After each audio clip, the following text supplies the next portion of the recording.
Assalamualaikum warahmatullahi wabarakatuh. Apa khabar semua pelajar? Ha, saya doakan semua pelajar sihat-sihat sejahtera, ceria-ceria. Walaupun berada di rumah, jaga diri masing-masing. Kita jaga kita. Buat kerja di rumah, jangan suka keluar-keluar tanpa tujuan. InsyaAllah kita akan sama-sama doakan semua kita dapat kembali ke sekolah seperti biasa. Okey, sesi yang lepas kita dah pun belajar tentang istilah ataupun makna makna reka bentuk teknologi dan serba sedikit nerangan tentang reka bentuk teknologi. Minggu ni kita akan sambung lagi berkenaan dengan elemen elemen reka bentuk. Baik, saya harap masih ingat lagi elemen yang kita belajar minggu lepas. Ada berapa elemen? Ada yang lupa dah. Ada 7 elemen. 7 elemen reka bentuk yang kita belajar minggu lepas. Ni sambungan dia. Bagi mana pelajar yang tak kesempatan ataupun belum lagi buat nota, boleh tengok video yang lepas. Salin balik nota. Semua yang ada situ salin balik. Nota ada dalam video yang lepas. Jadi boleh ambil, boleh dengar balik dan salin balik dalam buku panjang. Sebab nanti bila masuk sekolah, buku semua akan disemak. Buku akan disemak nanti. Sebab sekarang kalau nak suruh hantar ke sekolah, masalah sikit. Sebab ada yang duduk jauh. Tak apa, janji buat dulu. Buat dahulu nota yang diberi. Okey. Nampaknya minggu lepas ada lagi pelajar yang tak siap lagi nota. Sebab tak ada komen lagi nama dan kelas. Minggu pertama lagi tak ramai. Nota mula-mula saya bagi. Minggu lepas, 2 minggu lepas sebelum hari Cina, ramai sikit yang buat. Harap minggu ni lebih ramai lagi. Kalau boleh semua sekali siap buat nota. Okey, nota dalam buku panjang. Jadi untuk minggu ni kita tengok elemen reka bentuk. Kita tengok elemen reka bentuk. Elemen yang pertama iaitu garisan. Ini elemen yang pertama, garisan. Apa yang dikatakan garisan? Garisan ialah cantuman atau sambungan siri titik yang mempunyai ukuran panjang dan jarak. Dia ada panjang, dia ada jarak dia. Itu garisan. Cantuman. Cantuman atau sambungan siri titik.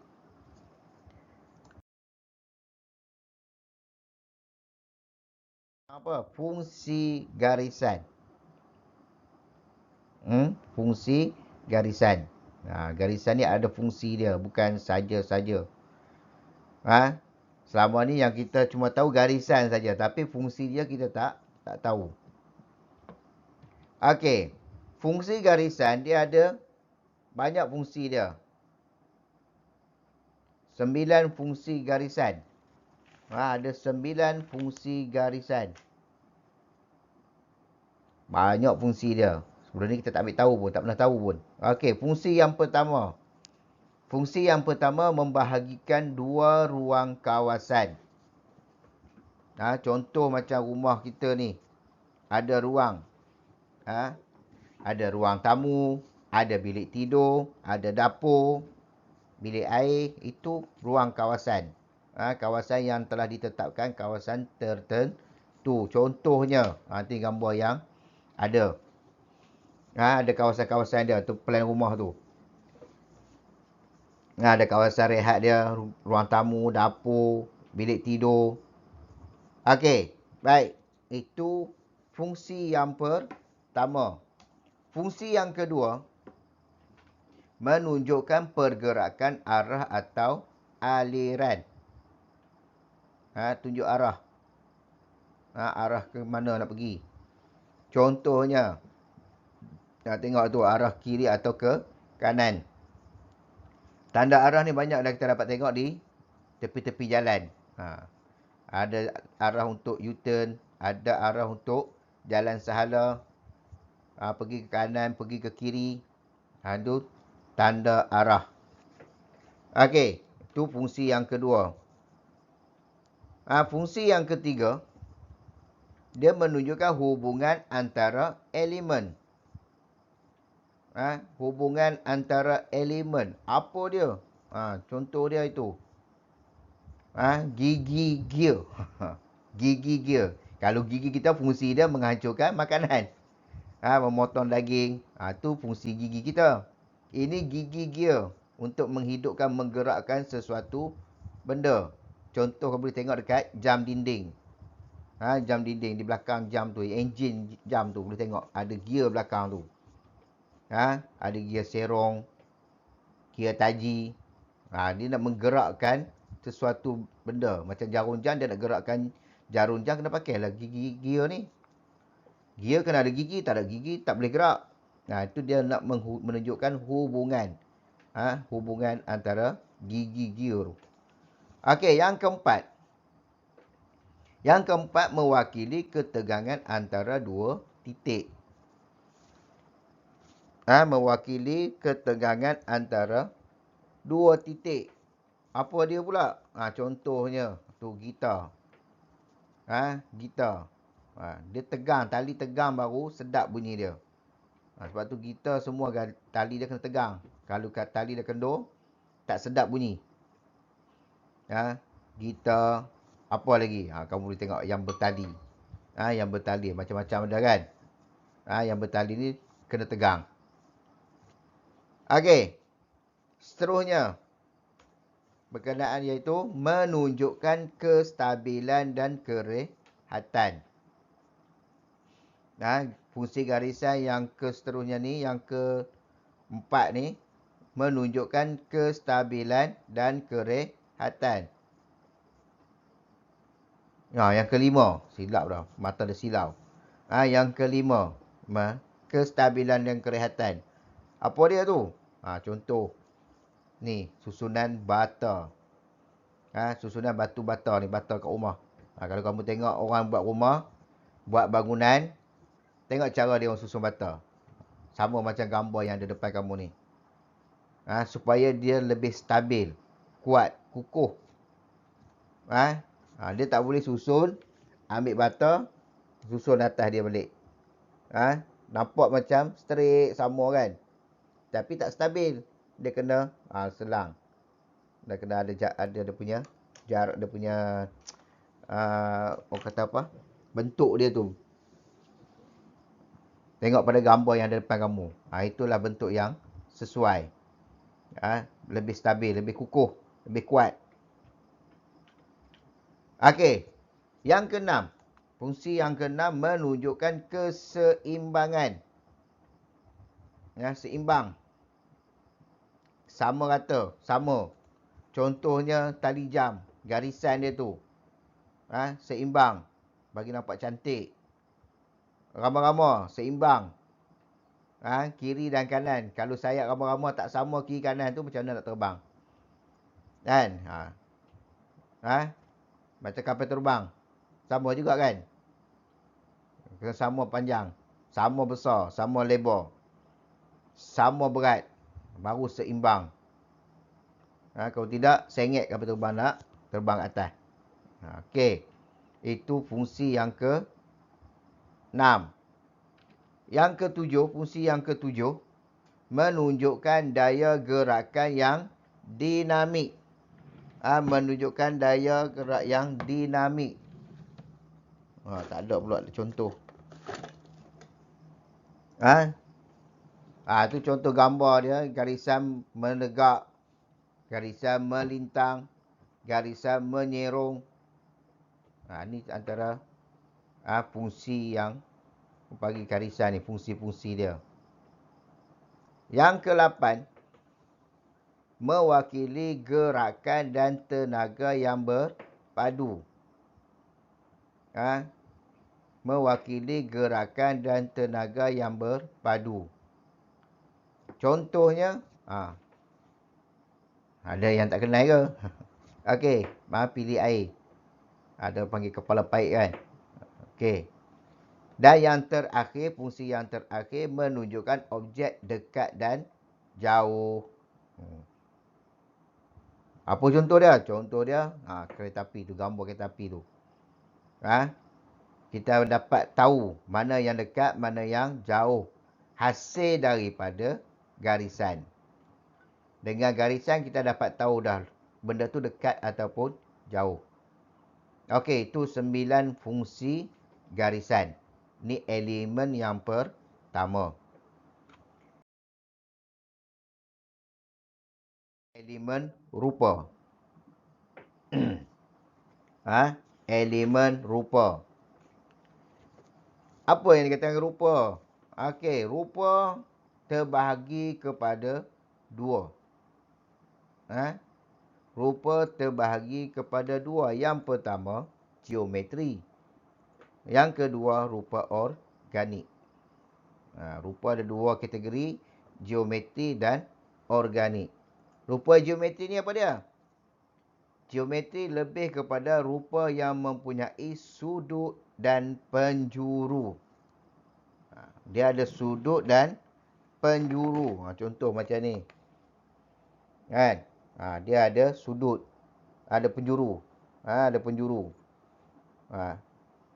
Okey. Ini dikatakan rupa geometri. Yang seterusnya iaitu rupa organik. Apa dia rupa organik? Mempunyai permukaan yang bebas dan tidak terikat pada bentuk yang khusus. Tu organik. Dia tak terikat pada yang khusus. Kenapa dah khusus pula kan? Okey. Kita tengok contohnya, geometri. Contoh geometri, segi empat. Segi empat. Segi empat ada segi empat sama, ada segi empat tepat. Yang ini segi empat. Segi empat apa ni? Ini namanya segi empat tepat. Segi empat tepat. Kita tak panggil dia bulat. Sebab apa? Sebab dia segi empat tepat. Nama dia segi empat tepat, kita tak boleh tukar dah. Itu dia kata khusus. Dia dah khusus dah. Contoh lagi, segitiga. Nama khusus dia ada segitiga. Lagi apa lagi? Macam pentagon. Okey. Ini antara bentuk-bentuk geometri. Dia ada nama dah khusus dah. Kita tak boleh tukar nama lain. Organik, contoh macam awan. Kita ketahuan. Tapi ada yang lukis asap. Macam ni juga. Kan? Dia tak khusus. Bebas. Lagi apa lagi? Buah.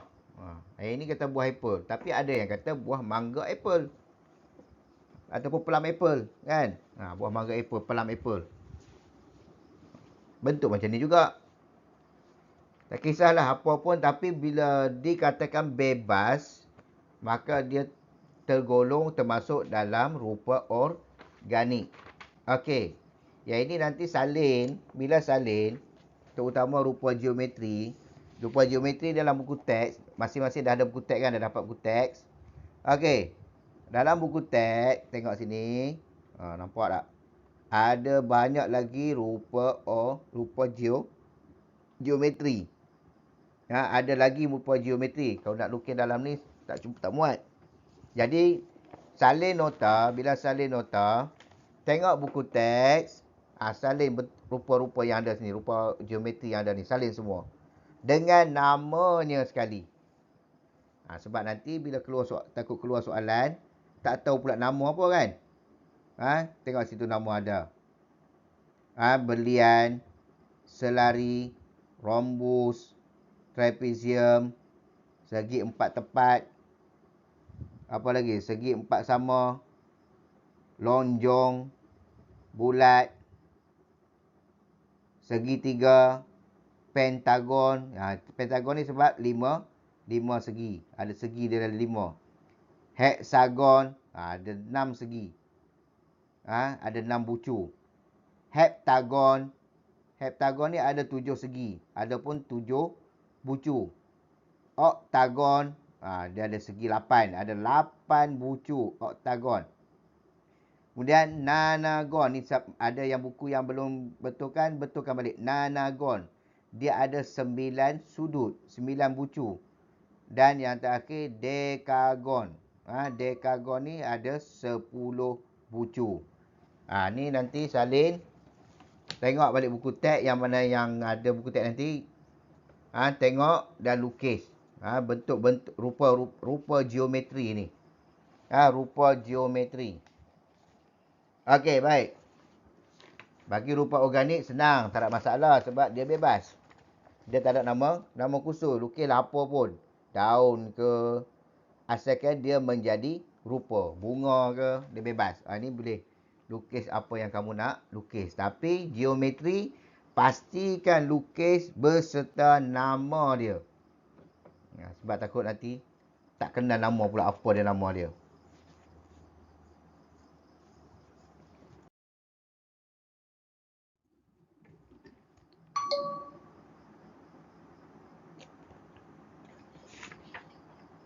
Saiz. Saiz. Apa yang dikatakan dengan saiz? Saiz ialah ukuran atau dimensi bagi sesuatu objek. Saiz digunakan untuk menunjukkan kesan perbezaan jarak, panjang, tinggi dan kedalaman objek. Tu saiz. Ini dia katakan saiz.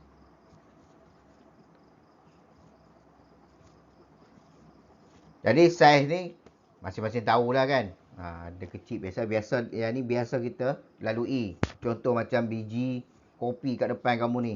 Ada gambar depan tu dengan biji kopi tu kan. Tu biji kopi kalau nak kenal. Yang selalu kamu tahu kopi je. Itu biji kopi. Siapa yang masih dapat tengok buah kopi, pegang buah kopi, tu kira beruntung lah. Sebab sekarang susah nak dapat buah kopi. Okey. Kat saya ada sepokok pokok kopi. Okey, buah kopi tu tengok biji kopi. Ada kecil, ada besar. Saiz tak sama. Contoh gambar gitar ni. Ada gitar yang kecil, ada gitar yang besar. Tak sama gitar dia. Okey. Kepada warna. Warna. Warna-warni. Baru nampak cantik. Hitam putih je tak lawa kan. Apa yang dikatakan warna? Warna ialah kesan pembalikan cahaya ke atas sesuatu objek. Kesan secara langsung kepada mata, emosi dan psikologi. Pemilihan warna perlu disesuaikan dengan objek, acara, kegunaan dan kehendak pelanggan. Ini warna. Sebab warna ni dia boleh membawa kesan kepada emosi seseorang. Ni warna. Sebab tu rumah kita tengok rumah kita cat lain. Rumah orang lain cat dia warna lain. Sebab dia pilihan ataupun kesukaan warna ni berbeza. Tak sama. Lain orang lain suka dia. Emosi dia lebih tenang dengan warna yang satu-satu warna lain. Tak sama dengan warna kita yang kita pilih. Ada yang suka warna biru laut. Dia akan tenang tengok warna biru laut atau hijau. Dia tenang tengok hijau. Dia suka warna hijau. Dia pilih. Yang suka warna putih. Dia tenang tengok putih. Dia akan tengok putih. Itu dikatakan kesan daripada warna. Jadi pemilihan warna ni perlu disesuaikan. Kena sesuai. Objek yang kita buat. Tengok pada warna. Sesuai atau tak sesuai. Acara yang kita buat. Sesuai tak sesuai. Warna apa yang sesuai. Okey. Kegunaan dia juga. Kegunaan sesuatu benda yang kita buat. Bila kita buat sesuatu benda, kegunaan dia tu juga kepada warna. Warna apa yang sesuai. Dan yang paling penting adalah kehendak pelanggan. orang yang nak beli barang kita tu. Warna apa yang dia suka. Jadi itu yang kita buat. Macam tudung kamu duk pakai hari-hari tu kan. Macam-macam warna ada. Ikut kepada pelanggan. Kamu sebagai pelanggan, kamu pilih warna yang kamu suka. Okey. Warna dia ada kumpulan warna dia. Warna ada kumpulan warna dia. Iaitu kumpulan yang pertama, warna primer ataupun warna asas. Ataupun warna utama. Warna utama ni apa dia? Iaitu warna merah, warna kuning dan warna biru. Ada 3 warna asas. Kalau kamu balik tengok dekat rumah kamu tu, dekat printer, printer color tu, inilah warna asas yang ada dekat printer kamu tu. Warna merah, warna kuning, warna biru. Daripada 3 warna inilah yang akan menghasilkan warna-warna yang lain. Sebab tu dia dinamakan warna asas. Hasil campuran daripada warna-warna asas inilah yang akan mendapatkan warna-warna lain. Kumpulan yang kedua, iaitu warna sekunder. Campuran daripada warna asas. Tapi dia campur sikit lah. Dia akan mendapat warna jingga. Ni contoh dia. Dapat warna hijau. Dapat warna ungu. Ini antara contoh-contoh warna sekunder. Kategori yang ketiga, kumpulan yang ketiga iaitu warna tertier. Warna tertier. Dia campur lagi banyak. Warna tertier ni, dia akan antara contoh-contoh warna tertier, warna merah jingga, warna merah ungu, warna kuning hijau, warna biru ungu, warna turquoise yang kamu duk pilih turquoise lah apalah macam-macam warna kan. Minat pada warna tu, itu campuran daripada warna asas. Daripada asas tu lahirlah warna sekunder, warna tertier. Okey. Warna ni juga, dia ada warna panas dan warna sejuk. Warna panas dan warna sejuk. Daripada kumpulan warna tadi, warna primer, warna sekunder, warna tertier. Warna juga dia ada warna panas dan warna sejuk. Sebab tu bila kadang-kadang kita tengok ada pakaian yang sesuai dipakai waktu tertentu. Warna panas ni apa dia? Okey. Dengar betul-betul. Lepas ni salin. Warna panas, warna yang terang dan jelas. Tu warna panas. Warna panas, ialah warna terang dan jelas. Dia dapat menimbulkan suasana ceria, riang, bersemangat. Okey, tu warna panas. Warna sejuk.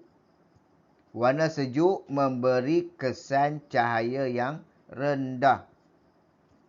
Sebab tu dia sejuk. Memberi kesan cahaya yang rendah. Warna ini memberikan kesan redup, tenang dan damai.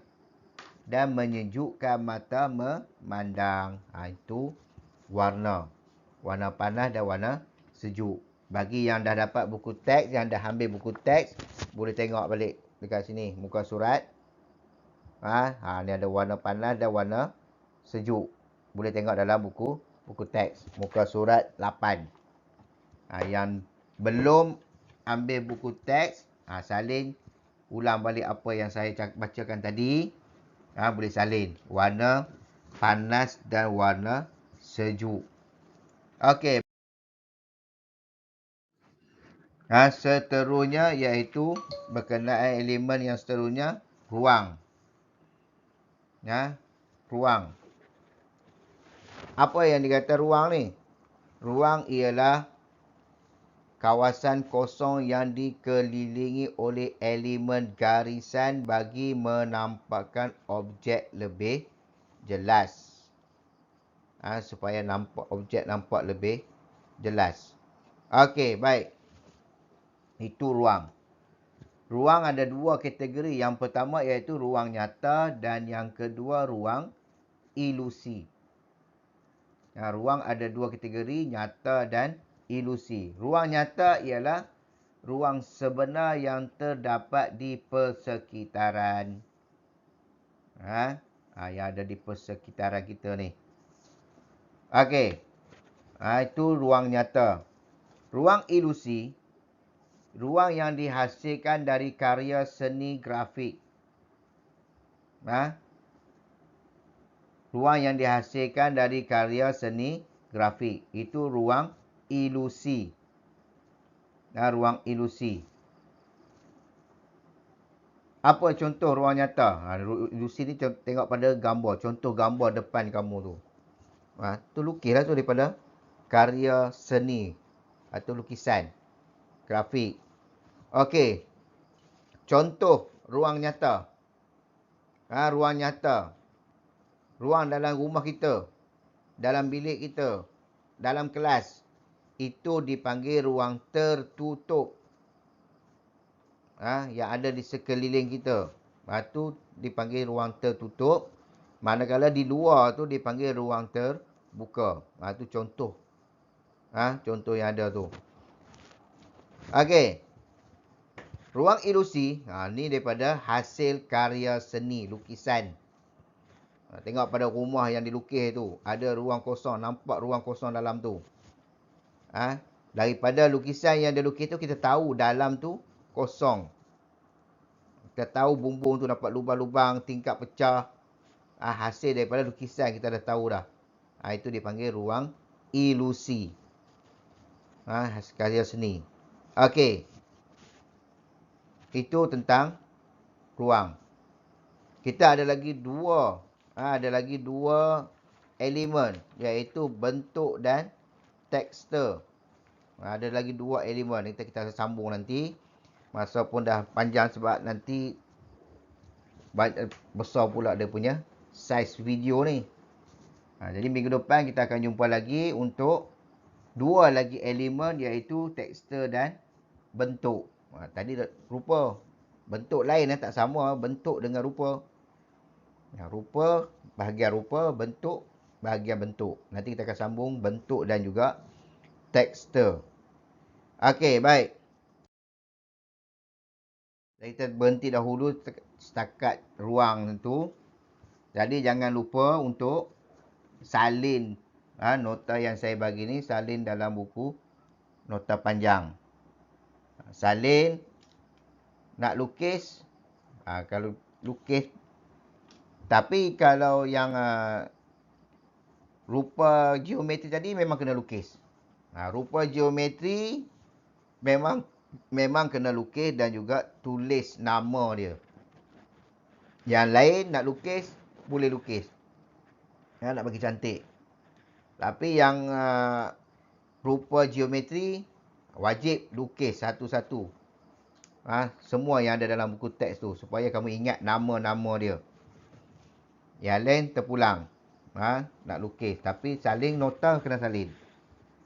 Lukis bagi cantik-cantik.